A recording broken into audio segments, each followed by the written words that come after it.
Изградба на нов современ влез во градот од страната на Прилеп во вредност од околу 2 милиони евра.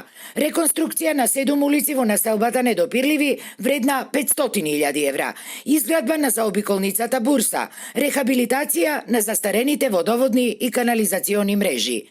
Битола доживува вистински градежен бум, кој според градоначалникот Тони Коњановски ќе продолжи во наредната година, особено по аплицирањето со 16 нови проекти кои веќе се прифатени од владата, а ќе бидат финансирани со пари од унгарскиот кредит. Ги подпишавме договорите, се е средено, аплициравме со комплетни дел од инфраструктурата со решенија за градба до изведба, така да Битола и во нареднава година ќе биде градилиште.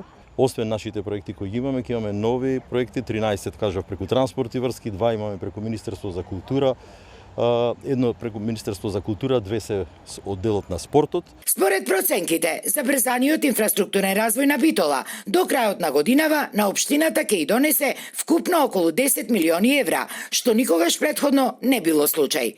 Од досега сработајното задоволен е и вице-премиерот Александар Николовски, и тој очекува дека в година инвестицискиот бум во овој дел од земјата ќе биде уште поголем. Секако тука се големите стратешки проекти.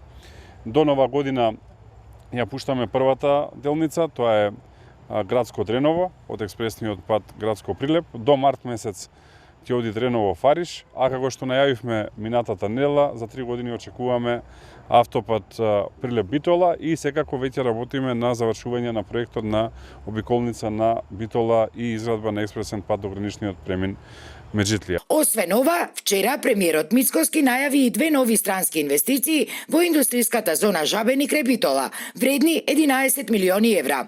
Станува збор за инвестирање на германско-холандската компанија Brainchild, која треба да обезбеди 240 нови вработувања, а изградбата на објектот треба да започне в година.